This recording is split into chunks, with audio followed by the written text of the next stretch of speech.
হযরত ইব্রাহিম আলাইহিস সালাম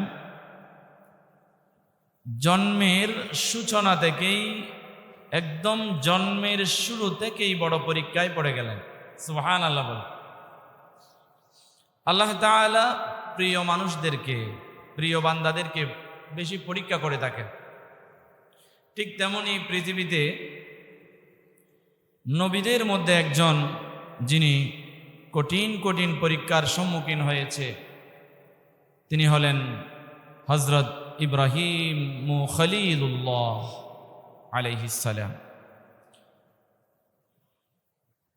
তিনার সর্বপ্রথম যেটা জন্মের সাথে সাথে বড় পরীক্ষা সেটা হলো তিনি গুহায় জন্মগ্রহণ করেছেন। ইব্রাহিম আলাইহিস সালামের আম্মা জান ইব্রাহিম আলাইহিস সালামকে গুহায়, একটা পাহাড়ের গুহায় জন্ম দিয়েছেন। জোরে বলেন না সুবহানাল্লাহ। তো হুজুর, এই প্রথম পরীক্ষা গুহায় জন্ম, এটা জন্ম গুহায় কেন হলো? হযরত ইব্রাহিম আলাইহিস সালামের জন্মের আগে থেকে তদানীন্তন সময়ে একজন স্বৈরাচারী বাদশার শাসন আমল ছিল। তার নাম হলো নমরুদ। নাম শুনেছেন আপনারা? নমরুদ। নমরুদ স্বপ্নে কিংবা তার কিছু লোক তাকে, বিভিন্ন বিজ্ঞানিক কিছু লোক তার আশপাশে থাকে, তারা বিভিন্ন কায়দায়, বিভিন্ন পদ্ধতিতে কিংবা ঐশীবাণীর গ্রন্থের সেই সূচনা দেখে সেই কথাগুলো নির্ণয় করে তারা অনেক কিছু বলতে পারতেন। তো ইব্রাহিম আলাইহিস সালামকে এক পর্যায়ে তারা বলল যে আপনার মসনদ বেশি দিন টিকবে না, আপনার শাসনে আঘাত হানার জন্য একটা লোক আসতেছে, জন্ম নিবে। এটা জানার পর শিশু সন্তান হত্যা করার জন্য নির্দেশ দিয়ে দিলেন। নির্দেশ দেওয়ার পর হত্যাযজ্ঞ শুরু হলো। যেই শিশু জন্ম নেয় তাকে হত্যা করা হয়, যেই শিশু জন্ম নেয় তাকে হত্যা করা হয়। লম্বা আলোচনা আমি সংক্ষেপণ করছি, যেহেতু জুমার দিন লম্বা ইতিহাস বলা যায় না। হযরত ইব্রাহিম আলাইহিস সালামের আম্মা জান তখন শিশু হত্যার নির্দেশ দেওয়ার সময় হযরত ইব্রাহিম আলাইহিস সালামের আম্মা জান গর্ভবতী, কিন্তু কেউ জানে না। আল্লাহ সুবহানাহু ওয়া তাআলা অলৌকিকভাবে তার পেটের সন্তানকে বাঁচাবেন কি করে দেখেন। হযরত ইব্রাহিম আলাইহিস সালামের আম্মা জান যেদিন সন্তান প্রসব করবে তার আগের দিন থেকে ইব্রাহিম আলাইহিস সালামের আম্মা জান যে শহরে বসবাস করত ওই শহর থেকে বের হয়ে গেলেন। একটি গ্রাম অঞ্চলের পাহাড়ের পাদদেশে গেলেন, একটি সুন্দর গুহা। সেখানে ইব্রাহিম আলাইহিস সালামের আম্মা জান ঢুকে পড়লেন। অলৌকিকভাবে আল্লাহ সুবহানাহু ওয়া তাআলা সেখানে মায়ের কোনো কষ্ট ছাড়া ইব্রাহিম আলাইহিস সালামের আবির্ভাব ঘটালেন। জুড়ে বলেন সুবহানাল্লাহ। ওই গুহা অন্ধকার, যেখানে মানুষের তৈরি করানো কোনো লাইট নাই, কোনো আলো নাই। অন্ধকারে আল্লাহ সুবহানাহু ওয়া তাআলা কুদরতি আলোর ব্যবস্থা করে দিলেন। সুবহানাল্লাহ। রাত্রিবেলা অটোমেটিক্যালি সেই অন্ধকার গুহাটা আলোকিত হয়ে যাইত। সুবহানাল্লাহ বলেন। ইব্রাহিম আলাইহিস সালামকে জন্ম দেওয়ার পর ইব্রাহিম আলাইহিস সালামের আম্মা জান তো আর গুহায় থাকতে পারবে না। আল্লাহর উপর সুপর্দ করে ইব্রাহিম আলাইহিস সালামকে গুহার মধ্যে রেখে গেলেন। আল্লাহ সুবহানাহু ওয়া তাআলা অলৌকিকভাবে ইব্রাহিম আলাইহিস সালামকে আস্তে আস্তে ধীরে ধীরে ধীরে ধীরে কোনো দুনিয়াবি ট্রিটমেন্ট ছাড়া সেখানে বাঁচিয়ে রাখলেন। আল্লাহু আকবার। ইব্রাহিম আলাইহিস সালামের জন্মের সূচনায় সর্বপ্রথম যে পরীক্ষা সেটা হলো আল্লাহ সুবহানাহু ওয়া তাআলা অলৌকিকভাবে সেই গুহার মধ্যে বাঁচিয়ে রাখলেন। সেই পরীক্ষার সম্মুখীন হয়েছেন তিনি। সুবহানাল্লাহ। মায়ের আদর স্নেহ ভালোবাসা মায়া মমতা, যা মায়ের কাছে একটা সন্তান জন্ম নেওয়ার পর মায়ের বুকে থাকার কথা, মায়ের বুকে থাকতে পারে নাই, মায়ের আদর স্নেহ যত্ন থেকে বঞ্চিত হয়েছে, নিজে নিজে যুদ্ধ করে এবং আল্লাহর অসীম রহমতের মাধ্যমে তিনি সেখানে সেই পরীক্ষায় উত্তীর্ণ হয়ে গেলেন। আল্লাহু আকবার। আরো জোরে বলবেন না আল্লাহু আকবার। একটা সন্তান দুনিয়াতে আসলে কত আয়োজন আমাদের, অথচ তিনি পরীক্ষা আল্লাহর পরীক্ষা জন্মের সূচনা থেকেই ইব্রাহিম আলাইহিস সালামকে নিয়ে নিলেন। আল্লাহু আকবার। 2 নাম্বার পরীক্ষা হলো তাকে অগ্নিকুণ্ডে নিক্ষেপ। তিনি যখন বড় হলেন, এখানে মাঝখানে অনেক লম্বা কাহিনী। তিনি আল্লাহকে চিনলেন। তিনি যখন বড় হলেন, সাধারণ মানুষের মতো সূর্যের পূজা, চাঁদের আরাধনা কিংবা মূর্তির আরাধনা এগুলো করে নাই। তিনি আস্তে আস্তে ধীরে ধীরে আল্লাহকে চিনেছেন, তাওহীদের ঘোষণা দিলেন, একত্ববাদের ঘোষণা দিলেন। দিন প্রচারে একজন নবী হিসেবে যখন দায়ের ভূমিকা পালন করা শুরু করলেন, মানুষকে যখন আস্তে আস্তে ধীরে ধীরে আল্লাহর দিকে নিয়ে আসা শুরু করলেন, ঠিক তখনই নমরুদ ইব্রাহিম আলাইহিস সালামকে হত্যার নির্দেশ দিলেন। লম্বা ঘটনা, কিন্তু ইব্রাহিম আলাইহিস সালামের 5টি বড় পরীক্ষা আমাকে বলতে হচ্ছে, সময় সংক্ষিপ্ত, এই জন্য আমি লম্বা কোনো আলোচনা নয়। ইব্রাহিম আলাইহিস সালামকে হত্যা করার জন্য নির্দেশ দেওয়া হলো। বিশাল আকারের একটি অগ্নিকুণ্ড তৈরি করা হলো। এখানে শিক্ষা আছে। বিশাল আকারের একটি অগ্নিকুণ্ড তৈরি করা হলো। সেখানে ইব্রাহিম আলাইহিস সালামকে ফেলার জন্য লম্বা একটা গাছের মাথায় তাকে বাঁধা হলো, আগুনে ফেলার জন্য। কাছাকাছি যেতে পারে না। একটু চিন্তা করে দেখেন, কত বড় অগ্নিকুণ্ড হলে মানুষ ওই আগুনের কাছাকাছি গিয়ে একটা মানুষকে ফেলতে পারে না। তাকে ফেলার জন্য তখন তো বর্তমান সময়ের মতো ক্রেন নেই, কিন্তু একটা লম্বা গাছের মাথায় বেঁধে ফেলার জন্য চেষ্টা করলেন, ব্যর্থ হলো। শয়তান এসে নমরুদকে বলল যে এমনে এমনে ফেলা যাবে না, ফেরেশতারা ধরে আছে। এই গাছ, এই লম্বা গাছটি ফেরেশতারা ধরে আছে, ইব্রাহিম আলাইহিস সালামকে ফেলা সহজ না। একটা কাজ করো, ফেরেশতারা যেন পালিয়ে যায় এখান থেকে। এখানে শয়তানি কাজ করতে হবে। কি কাজ করতে হবে? কিছু পুরুষ এবং মহিলাকে এই গাছের কিনারায় নিচে অবৈধ মেলামেশা করাতে হবে, কিংবা উলঙ্গ হয়ে ডান্স করতে হবে। তাহলে ফেরেশতারা চলে যাবে, তারপরে এই গাছটাকে ঘোরায়া অগ্নিকুণ্ডে ফেলা যাবে। জোরে জোরে বলেন না নাউজুবিল্লাহ। শয়তানের প্ররোচনা নিয়ে, পরামর্শ নিয়ে নমরুদ ইব্রাহিম আলাইহিস সালামকে অগ্নিকুণ্ডে ফেলার জন্য সেখানে কমপক্ষে 40 জনেরও বেশি নারী এবং পুরুষকে অবৈধভাবে মেলামেশা এবং ডান্সের ব্যবস্থা করে দিল। ঠিক সেই মুহূর্তে ইব্রাহিম আলাইহিস সালামকে ফেলার জন্য যে গাছটি রেডি করেছে, গাছের মাথায় ইব্রাহিম আলাইহিস সালামকে বাঁধা হয়েছে, সেটা ফেরেশতারা যারা ধরে থাকছিল, ওই ফেরেশতারা সেখানে আর টিকে থাকতে পারে নাই। ইব্রাহিম আলাইহিস সালামকে ফেলে দিবে, সেই মুহূর্তে আবার ইব্রাহিম আলাইহিস সালামকে জিজ্ঞাসা করা হলো। ফেরেশতারা জিজ্ঞাসা করলেন যে আমাদেরকে হুকুম করেন, আমরা এই আগুনকে নস্যাৎ করে দেব, ধ্বংস করে দেব, আপনাকে বাঁচায় নেব। ইব্রাহিম আলাইহিস সালাম ডাক মেরে বলেন তাদেরকে, জিবরিল আমিন কিংবা অন্য কোনো ফেরেশতাদেরকে আল্লাহ তাআলা ডাক মেরে বলেন, আল্লাহর নবী ইব্রাহিম আলাইহিস সালাম ডাক মেরে বলেন, হাসবুনাল্লাহু ওয়া নি'মাল ওয়াকিল, নি'মাল মাওলা ওয়া নি'মান নাসির। জোরে বলেন আল্লাহু আকবার। বাঁচানে ওয়ালা কে? তারানে ওয়ালা কে? সাহায্যকারী কে? আল্লাহ। ইব্রাহিম আলাইহিস সালাম বলেন, আমি আল্লাহর কাছে সাহায্য চাই, তোমাদের কাছে কোনো সাহায্য চাই না। কারণ তোমরা আমাকে বাঁচারও মালিক না, মৃত্যু দেওয়ার মালিকও না। আমি আল্লাহর কাছে সাহায্য চাই, যিনি আমাকে বাঁচাতে পারেন, যিনি আমাকে চাইলে আবার দুনিয়া থেকে চিরতরে বিদায় করতে পারেন। আল্লাহ সুবহানাহু ওয়া তাআলা যদি আমাকে এই আগুনে ফেলে আল্লাহর খুশি হয়, আল্লাহর যদি পছন্দ করে আমি এই আগুনে পড়বো, পুড়ে ছাই হয়ে যাব, জলে ভস্ম হয়ে যাব, তাহলে আমি আল্লাহর জন্য এই আগুনে একবার নয় হাজার হাজার বার আমি আগুনে পড়ে জলে পুড়ে ভস্ম হতে রাজি। আল্লাহু আকবার।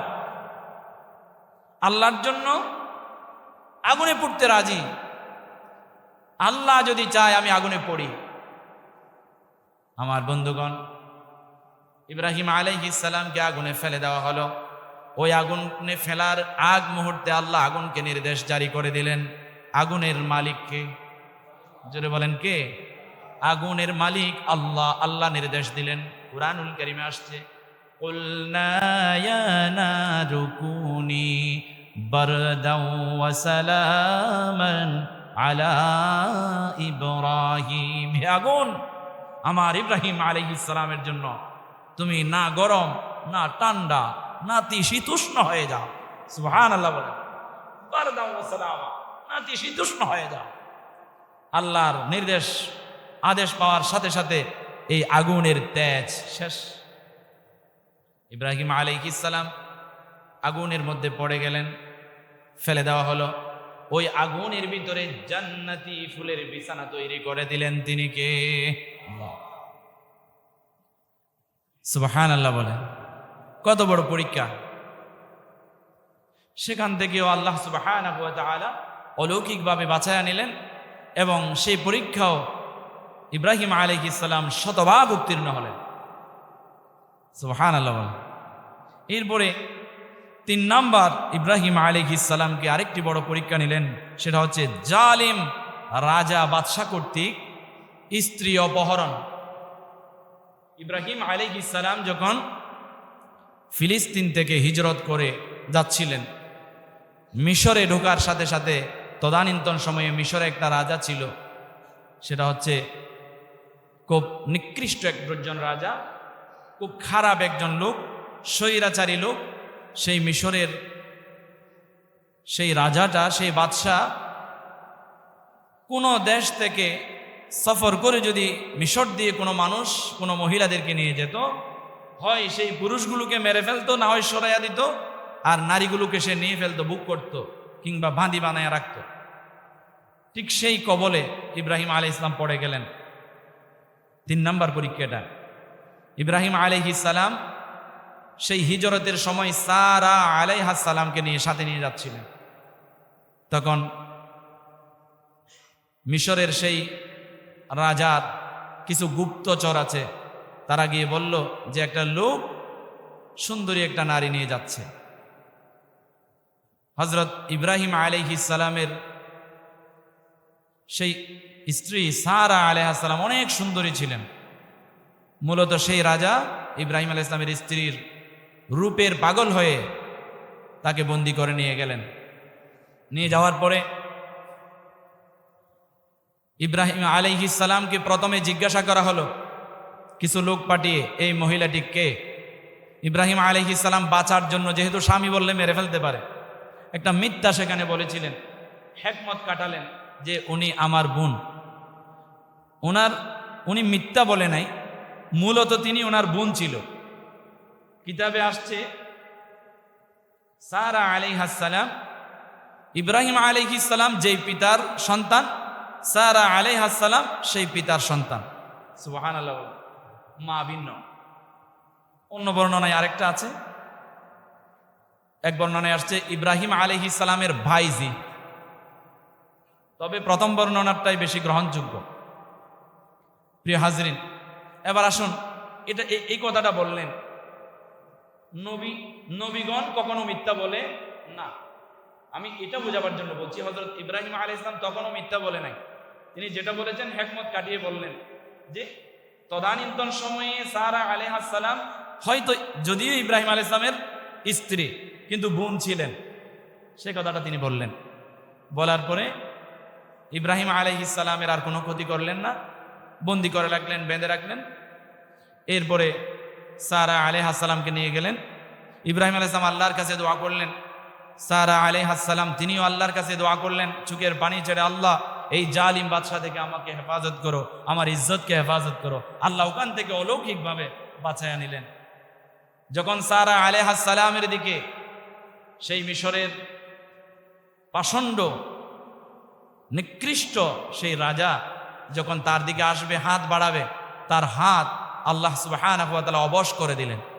এরকম বারবার সারা আলাইহিস সালামের দিকে আগাতে চাইলে হয় পা অবশ হয়ে যায়, না হয় হাত অবশ হয়ে যায়। জোরে জোরে বলেন না সুবহানাল্লাহ।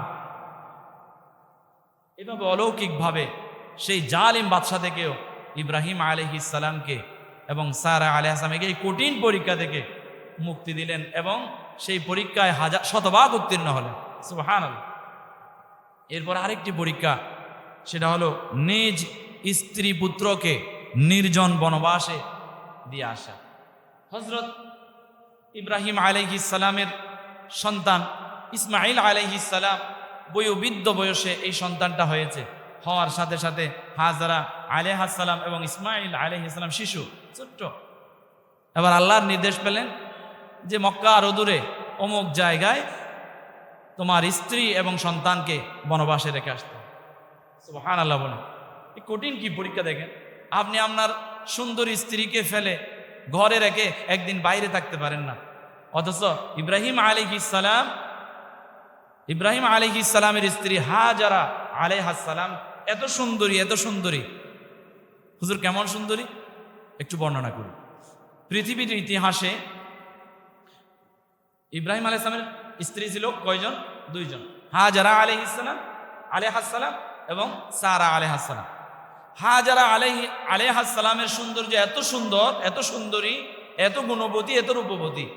পৃথিবীর ইতিহাস থেকে যদি আদম আলাইহিস সালাম থেকে সরহুল্লাহ পর্যন্ত কোন সুন্দরী নারীর তালিকায় দুইজন সুন্দরী বের করতে হয়, একটা হচ্ছে মুহাম্মদ সাল্লাল্লাহু আলাইহি ওয়াসাল্লামের প্রথম স্ত্রী খাদিজাতুল কুবরা রাদিয়াল্লাহু তাআলা আনহা। দুই নম্বরে রাখতে হবে ইব্রাহিম আলাইহিস সালামের স্ত্রী হযরত হাজারা আলাইহাস সালামকে। এবার আসুন, ইব্রাহিম আলাইহিস সালামের জামানায় তদানীন্তন সময়ে আবার সারা রাদিয়াল্লাহু তাআলা, সারা আলাইহাস সালাম তিনিও সুন্দরী ছিল। সুবহানাল্লাহ। এবার দেখুন কি পরীক্ষা। বয়োবৃদ্ধ অবস্থায় শেষ বয়সে একটা সন্তান পাইছে। এই সন্তান কত আদরের, আল্লাহর নির্দেশ পালন করণার্থে এই সন্তান, এবং এত সুন্দরী নারীকে, এত সুন্দরী বিবিকে রেখে আসতে হচ্ছে, বনবাস দিতে হচ্ছে মক্কার দূরে, বাবেল শহর থেকে অনেক দূরে। সেখানে গিয়ে আসলেন। রেখে আসার সময় হাজারা আলাইহাস সালাম ডাক মেরে বলেছিলেন, এরকম নির্জন এলাকায় নাই কোনো খাবার, নাই কোনো দাবার, নাই কোনো বাসস্থান, কিছুই নাই, মরুভূমি, এখানে আমাদেরকে কেন রেখে যাচ্ছেন? কি আমাদের উপর কি রাগ করে, কষ্ট পেয়ে, কিংবা কি কষ্ট দিয়েছি আপনাকে? আপনি কি আপনার ইচ্ছায় নাকি আল্লাহর ইচ্ছায় রেখে যাচ্ছেন? ইব্রাহিম আলাইহিস সালাম পিছনের দিকে তাকায় না তাকায় হাতটা উপরের দিকে করে শাহাদাত আঙ্গুলটা উপরের দিকে করলেন। সুবহানাল্লাহ। তিনি বুঝে নিলেন, হ্যাঁ আপনি আল্লাহর ইচ্ছায়, আল্লাহর নির্দেশে আমাদেরকে এখানে রেখে যাচ্ছেন ঠিক আছে, মাঝে মাঝে আপনার সন্তানটাকে দেখতে আসেন। সুবহানাল্লাহ বলেন। রেখে আসলেন। কেমন পরীক্ষা! এই কঠিন পরীক্ষায়ও ইব্রাহিম আলাইহিস সালাম চাইলে পারতেন এত সুন্দরী স্ত্রী, শেষ বয়সে একটা সন্তান দিলে আল্লাহর সাথে প্রতিবাদ করতে পারতেন, তা করে নাই। কেননা এটা আল্লাহর পরীক্ষা, আল্লাহর নির্দেশ। আমার আল্লাহর ভালোবাসা পেতে হলে আল্লাহ যেটা বলেছেন সেটা করতেই হবে। সুবহানাল্লাহ বলেন।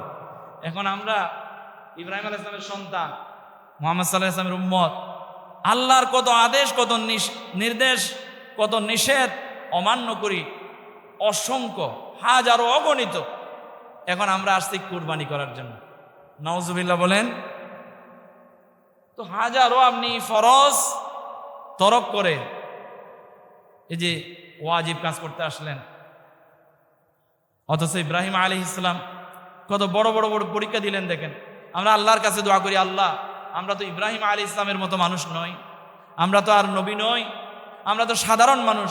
আল্লাহ সুবহানাহু ওয়া তাআলা আমাদেরকে বিনা পরীক্ষায় শতভাগ নাম্বার দিয়ে আল্লাহ যেন আমাদেরকে জান্নাতি করে নেন। জোরে বলেন আমিন। প্রিয় হাজির, শেষ যে পরীক্ষাটি সেটা হলো নিজ সন্তানকে কোরবানি দেওয়া। হযরত ইসমাঈল আলাইহিস সালাম যখন মাত্র এমন বয়সে উপনীত হলেন যে বাবার সাথে কিছু করবে, বাবার সাথে একটু বাজারে যেতে পারবে, বাবার সহযোগী হবে,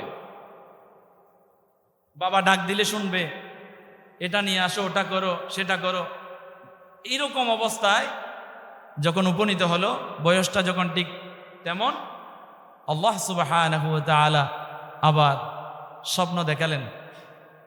সেই স্বপ্নের কথা কোরআনের আয়াত হয়ে গেলেন। ইব্রাহিম আলাইহিস সালামকে আল্লাহর কাছে চাইলেন যে রব্বি হাবলি মিনাস সালিহিন, আল্লাহ আমাকে একটা নেককার সন্তান দান করো। আল্লাহর কাছে চাইলেন, চাইতে চাইতে চাইতে বয়োবৃদ্ধ বয়স সেটা দিলেন। ফাবাশশারনাহু বিগুলামিন হালিম, আল্লাহর কাছে যেমন চাইছে তেমন একটা সন্তান পাইছে। সুবহানাল্লাহ। আল্লাহ বলেন ফালাম্মা বালাগা মাআহুস সা'য়া قال يا بني إني أرى في المنام أني أذبحك فانظر ماذا ترى قال يا أبت افعل ما تؤمر ستجدني إن شاء الله من الصابرين سبحان الله। হযরত ইব্রাহিম আলাইহিস সালাম স্বপ্ন দেখার পর মায়ের কাছে যায় নাই, মাকে বলে নাই। সর্বপ্রথম ইব্রাহিম আলাইহিস সালামের সাথে ইব্রাহিম আলাইহিস সালাম ইসমাঈল আলাইহিস সালামের সাথে পরামর্শ করলেন, স্বপ্নের কথা জানালেন। কারণ কোন মা সন্তানকে জবে করবে, সন্তানকে কুরবানি দেবে, এটা সহ্য করতে পারে না। আমার বন্ধুগণ, ইব্রাহিম আলাইহিস সালাম স্বপ্নের কথা ইসমাঈল আলাইহিস সালামকে বললেন। একবার নয়, দুইবার নয়, তিনবার যখন স্বপ্ন দেখলেন, নবীদের স্বপ্ন হলো ওহী। নবীদের স্বপ্ন কি? কথা বলেন না কেন? ওহী। আমরা কয়েক ধরনের স্বপ্ন দেখি। একটা হচ্ছে আমরা যা কল্পনা করি, জল্পনা করি, এমন স্বপ্ন আমরা দেখি। অথবা নিয়মিত কাজকর্ম যেটা নিয়ে আমরা ভাবি, যেটা নিয়ে চিন্তা করি, সেটা নিয়ে স্বপ্ন দেখি। এই স্বপ্ন ওহী নয়। কিছু কিছু স্বপ্ন শয়তানও দেখায়। কিছু কিছু স্বপ্ন আছে নফসানি, আপনার নিজের কল্পনা জল্পনা, নিজের কাজের উপর ভিত্তি করে স্বপ্ন হয়। আর কিছু স্বপ্ন দেখায় শয়তান। আর কিছু স্বপ্ন আছে স্বপ্নে ওহী। নবীদের স্বপ্ন হলো ওহী। ইব্রাহিম আলাইহিস সালামকে আল্লাহ স্বপ্ন যুগে দেখালেন, এটা ওহী। ইব্রাহিম আলাইহিস সালাম ইসমাঈল আলাইহিস সালামকে বললেন যে আমি বাবা তোমাকে স্বপ্ন দেখতেছি তোমাকে জবে করার জন্য, যে আল্লাহর আদেশ। এই স্বপ্ন যেহেতু ওহী, আল্লাহর কাছ থেকে আমি আদিষ্ট হয়েছি তোমাকে যেন আমি কুরবানি করি। ইসমাঈল আলাইহিস সালাম ইব্রাহিম আলাইহিস সালামকে ডাক মেরে বলেন, বাবা আর দেরি করার দরকার নাই, আল্লাহ আপনাকে যে আদেশ করেছেন, সেই যে আদিষ্ট আপনি আল্লাহর পক্ষ থেকে হয়েছেন, সেই আদেশ বাস্তবায়ন করার জন্য কাজ শুরু করে দেন। আমাকে আপনি কোরবানি দেন, আমাকে আপনি সবর হিসাবে, ধৈর্যশীল হিসাবে পাবেন। সুবহানাল্লাহ। ইব্রাহিম আলাইহিস সালাম যখন ইসমাঈল আলাইহিস সালামকে কোরবানি দেওয়ার জন্য নিলেন, তাকে বাঁধারও দরকার ছিল না, তারপরও বাঁধলেন। উনি নিজে বললেন আমাকে বেঁধে ফেলো। উনি নিজে বললেন বাবা আমার চেহারার দিকে তাকাইলে আপনার আবার মায়া হবে, আপনি আল্লাহর আদেশ পালন করতে পারবেন না। সুবহানাল্লাহ বলেন, আমার মুখ বেঁধে ফেলো। আল্লাহু আকবার। আল্লাহর আদেশ পাওয়ার পরে ইব্রাহিম আলাইহিস সালাম ইসমাঈল আলাইহিস সালামের গলায় চুরি চালাচ্ছেন, সেই মুহূর্তেও ইসমাঈল আলাইহিস সালাম একটু বিন্দু পরিমাণ নড়াচড়া পর্যন্ত করে নাই। জোরে বলেন আল্লাহু আকবার। প্রত্যেক মা বাবার ঘরে এমন আনুগত্যশীল সন্তান আল্লাহ দান করুন বলি আমিন। প্রিয় হাজিরিন, সেখানে এটা বড় একটা পরীক্ষা ছিল। আল্লাহ সুবহানাহু ওয়া তাআলা ডাক মেরে বলেন, ইন্না কাযালিকা নাজিজিল মুহসিনিন। আল্লাহু আকবার। আল্লাহর মুহসিন ব্যক্তিদেরকে, আল্লাহর প্রিয় বান্দাদেরকে এভাবেই আল্লাহ সুবহানাহু ওয়া তাআলা এভাবেই কল্যাণ নিয়ামত দিয়ে থাকেন। সুবহানাল্লাহ বলেন। ওয়াফাদাইনাহু বিযিবহিন আযীম। এটা মহান একটা কুরবানি। জান্নাত থেকে একটা দুম্বা দিয়ে ইসমাঈল আলাইহিস সালামের গলায় একটা পশু, জান্নাতি পশু কুরবান হয়ে গেছে। ইসমাঈল আলাইহিস সালামকে আল্লাহ বাঁচায়া দিলেন। জোরে বলেন আল্লাহু আকবার। এটা একটা বড় পরীক্ষা ছিল। আল্লাহ সুবহানাহু ওয়া তাআলা বলছেন এটা সুস্পষ্ট বিশাল একটা ইব্রাহিম আলাইহিস সালামের পরীক্ষা। এই পরীক্ষায় ইব্রাহিম আলাইহিস সালাম শতভাগ উত্তীর্ণ হয়েছে। যারা বলেন আল্লাহু আকবার। আল্লাহ সুবহানাহু ওয়া তাআলা একটি জান্নাতি পশুর মাধ্যমে ইসমাঈল আলাইহিস সালামকে বাঁচায়া দিলেন। আল্লাহু আকবার। এই 5টি বড় বড় পরীক্ষায় ইব্রাহিম আলাইহিস সালামকে ফেললেন। ইব্রাহিম আলাইহিস সালামকে আল্লাহ সুবহানাহু ওয়া তাআলা অলৌকিকভাবে এই 5টি পরীক্ষায় শতভাগ উত্তীর্ণ হওয়ার সৌভাগ্য নসিব করেছেন। জোরে জোরে বলেন আল্লাহু আকবার। অতএব আল্লাহ সুবহানাহু ওয়া তাআলা আমাদেরকেও আমাদের জীবনে ছোট বড় অনেক পরীক্ষা আমাদেরকে করে থাকেন। এই পরীক্ষাগুলোতে যেন আমরা শতভাগ উত্তীর্ণ হতে পারি সেই তৌফিক আল্লাহ আমাদের দান করুন বলি আমিন। প্রিয় হাজরিন, কুরবানি যেহেতু অতীব সন্নিকটে, কুরবানির কিছু মাসাইল নিয়ে কথা বলবো। যাদের উপর কোরবানি ওয়াজিব, নেসাব পরিমাণের কথা তো আমি আগেও বলেছি, আবারও বলি। 7.5 তোলা 7.5 ভরি স্বর্ণ অথবা 52.5 তোলা রূপা যার কাছে কোরবানির দিনগুলোতে, কোরবানির দিন এবং 11-12 তারিখ সূর্যাস্ত পর্যন্ত যদি এই সমপরিমাণ টাকা পয়সা ধন সম্পদ কিংবা তা থাকার পরে উচ্ছিষ্ট থাকে, তাহলে তার কোরবানি ওয়াজিব, কোরবানি ফরজ নয়। আবারও ভালোভাবে বুঝেন, কোরবানি ওয়াজিব, ফরজ নয়। কিন্তু এই নেসাবটি যদি 1 বছর থাকে তার উপর জাকাত ফরজ, জাকাত দেওয়া ফরজ।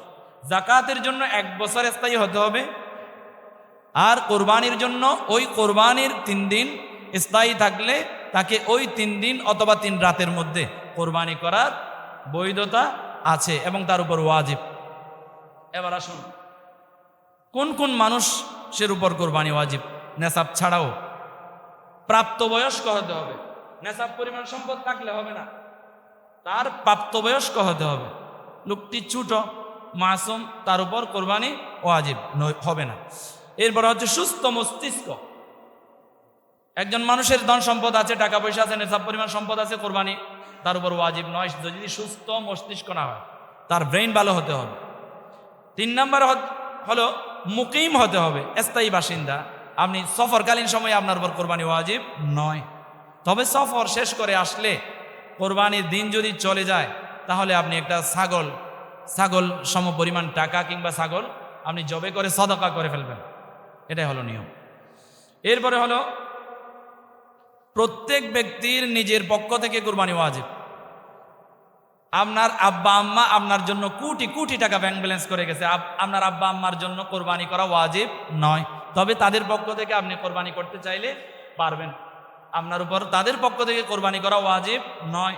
বর্তমানে আপনার টাকা পয়সা আছে, আপনার উপরেই কোরবানি ওয়াজিব নিজের পক্ষ থেকে। মুহাম্মদ সাল্লাল্লাহু আলাইহি ওয়াসাল্লাম 2টি বকরি কিংবা মেষ কিংবা দুম্বা কোরবানির সময় কিনে নিয়ে তিনি নিজের পরিবারের সকলের পক্ষ থেকে একটা কোরবানি করতেন, আর মুহাম্মদ সাল্লাল্লাহু আলাইহি ওয়াসাল্লাম তার সকল উম্মতের পক্ষ থেকে একটা কোরবানি করতেন। সহিহ হাদিসের বর্ণনায় আসছে। তাহলে আপনি যখন একটা ভাগ কোরবানি করেন কিংবা একটা গরু কোরবানি করেন কিংবা একটা গরুতে 2 দিয়েছেন কিংবা 4 ভাগ দিয়েছেন, এভাবে তো আমরা কোরবানি করি। একটা গরুতে তো 7 ভাগ করা যায়। তাইলে এভাবে কোরবানি করার সময় আপনি যে ভাগগুলো দিয়েছেন, এই ভাগগুলোর আপনি নিয়ত করতে পারবেন আপনার পরিবারের সকলের পক্ষ থেকে আপনি করছেন। তবে একটা গরুতে 7 ভাগ, আপনি ধরেন 2 ভাগ দিয়েছেন, এই 2টি ভাগ আবার আপনার পরিবারের সকলের পক্ষ থেকে।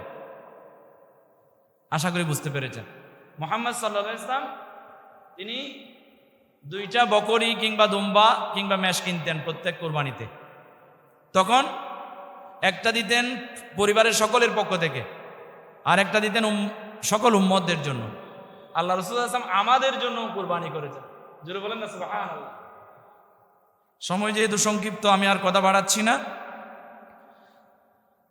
যার উপর কোরবানি ওয়াজিব নয় সে নিয়ত করে পশু কি করলো, ক্রয় করলো, তার উপর কোরবানি ওয়াজিব হয়ে যাবে।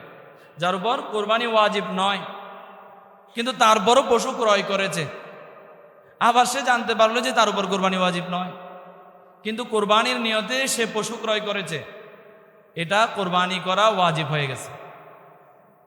এরপর আরেকটা মশালা হলো, যার কোরবানি ওয়াজিব কিন্তু কারণবশত সে করতে পারে নাই, তখন পরে এসে কোনো একটা সময় সে একটা বকরি, ছাগল, ভেড়া, দুম্বা সে পরিমাণ টাকা কিংবা একটা ছাগল জবে করে সদাকা করে ফেলবে, এটাই হচ্ছে মাসালা।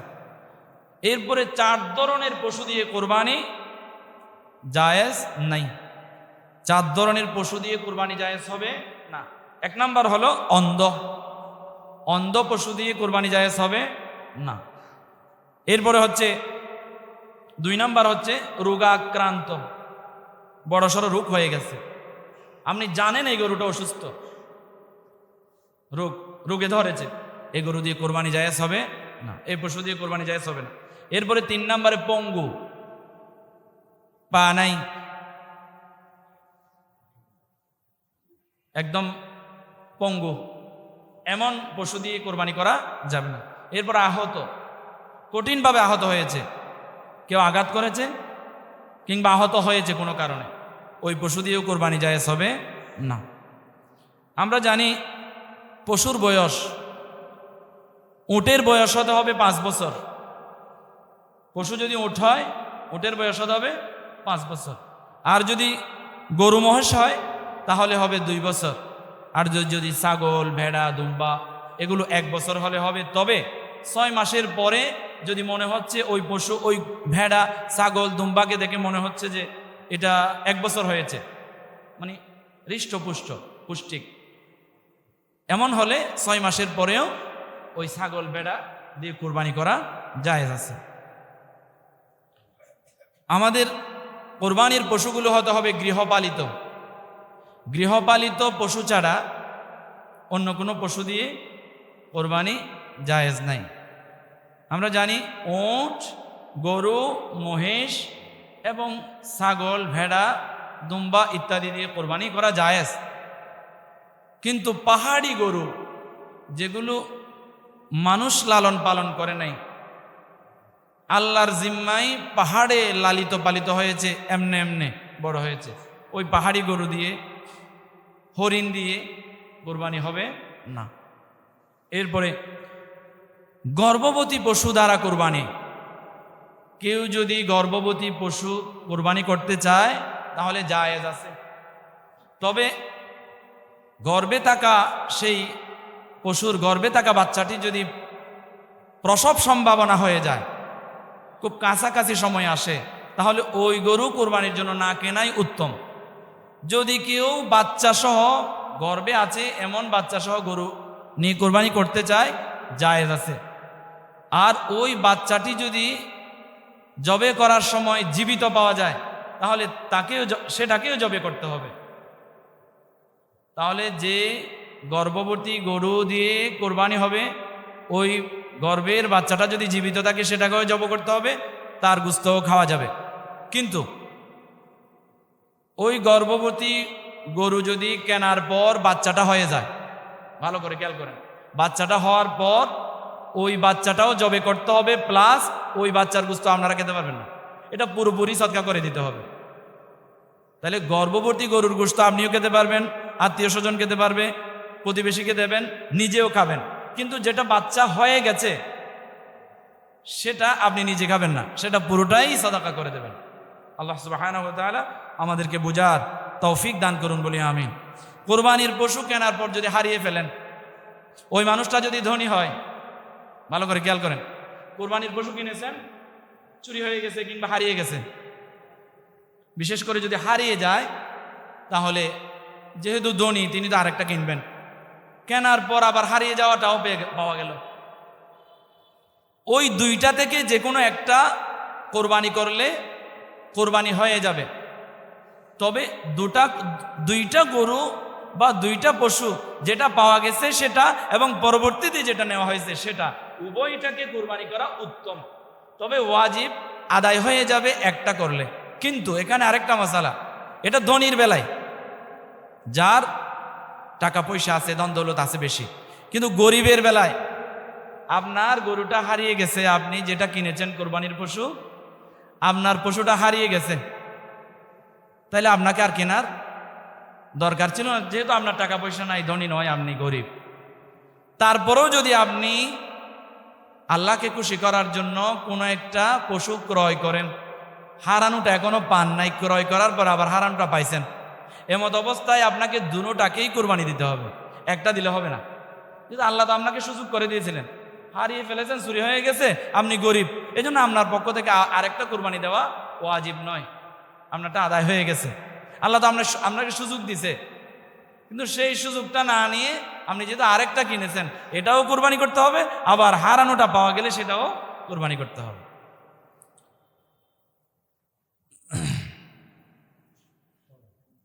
এরপরে কোরবানির গোশত বন্টন, এগুলো আমরা কোরবানির গোশত বন্টন কিভাবে করবেন, এরপরে গোশত রাখার সময়সীমা, গরুর চামড়া কি করবেন, সময় যেহেতু শেষ হয়ে গেছে, এগুলো নিয়ে, এই মশালাগুলো নিয়ে আমরা ঈদুল আজহার দিন ইনশাআল্লাহ আলোচনা করব।